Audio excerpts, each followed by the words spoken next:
Hello everyone, I am Willow Manan. Today I am going to discuss the spiritual self.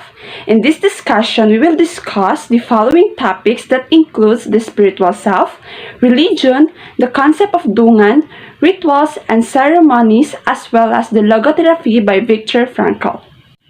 So what is spiritual self? According to William James in his book entitled The Principles of Psychology, that spiritual self is concerned with the innermost workings of the person's mind, behavior, beliefs, and morals that involve every aspect of the human as a person. It is described as the most enduring and intimate part of the self of the satisfaction of brings. So what are the manifestation of spiritual self? So these are the person's will, intelligence and abilities, morals and values. So when we say a person's will, it is the things that a person want to achieve in their lives. Intelligence and abilities are the things that the persons have confidence on doing something, also believing to have certain mastery of. The third one is the morals. It is the things that are acceptable for the person and person's definition of what is right and what is wrong. And lastly is the values.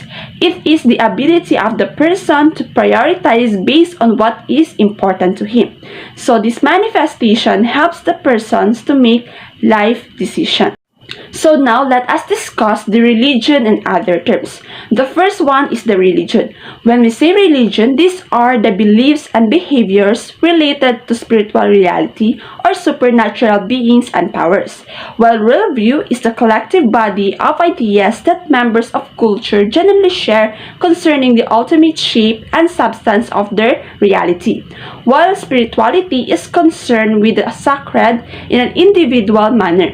So the worldview is the broadcast of these three terms. While religion contributes to the worldview, while spirituality is very specific to an individual.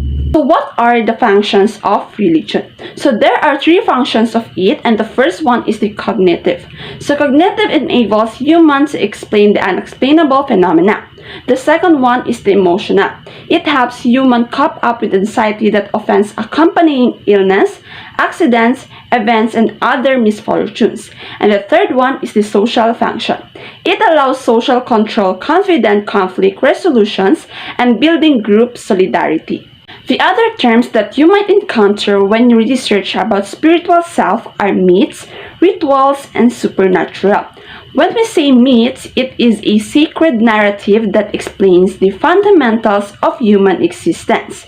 When we say ritual, it is culturally prescribed symbolic act or procedure designed for members of the community through transitions, while supernatural is a tribute to some force beyond scientific understanding or the laws of nature.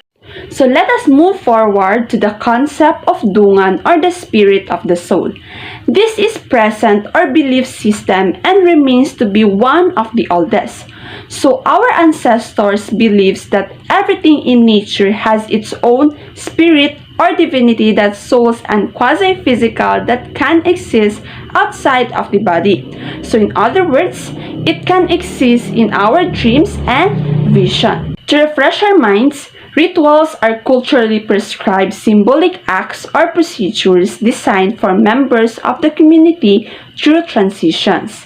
It is also possible to view ritual as a way of defining or describing humans, and that the person's participation in rituals is an expression of his religious belief. I am sure by now you have wondered what is the meaning of life. So we will discuss logotherapy by Dr. Viktor Frankl. This is a therapeutic approach that helps people find personal meaning in life. It is centered on the main belief that a man's primary motivation is to search for the meaning of life.